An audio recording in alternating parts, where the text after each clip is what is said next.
শ্রীগুরু জয়। আসছে শ্রাবণের অমাবস্যা। এই অমাবস্যাকে হরিয়ালি অমাবস্যাও বলা হয়ে থাকে।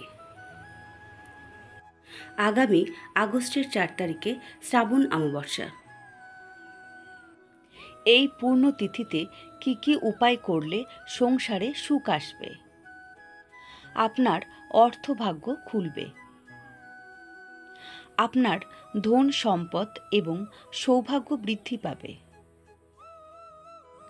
চলুন দেখে নেওয়া যাক। প্রাচীন বিশ্বাস অনুসারে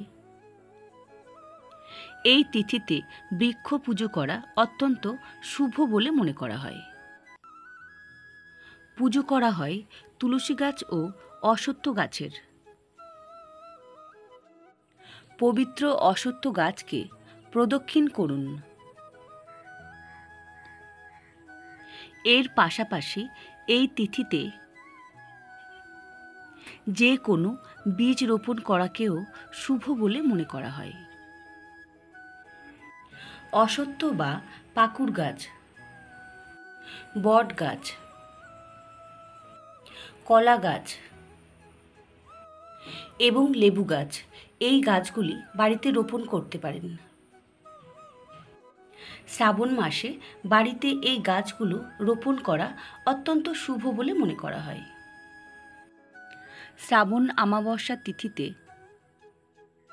পূর্বপুরুষদের উদ্দেশ্যে পিতৃতর্পণ এবং পিণ্ডদান করা খুবই পুণ্যের বলে মনে করা হয়ে থাকে। এই তিথির ব্রহ্ম মুহূর্তে নদী বা গঙ্গায় স্নানের পর সূর্যদেবের আরাধনা করুন। অসহায় ব্যক্তিদের আপনার সাধ্যমতো কিছু দান করুন। আপনার সাধ্যমতো কোনো ব্যক্তিকে অন্নভোগ দিন। শ্রাবণ মাসের অমাবস্যায় পূর্ণ তিথিতে মাছকে খাবার খাওয়ালে পূর্ণ সঞ্চয় করা হয় বলে মনে করা হয়ে থাকে। আটা এবং চিনির দানা মিশিয়ে পিঁপড়েকে খাবার দিন। অশ্বত্থ বা বট গাছের কাছে গিয়ে। ভিডিওটা ভালো লাগলে লাইক ও সাবস্ক্রাইব করে দিন। নমস্কার, ভালো থাকবেন।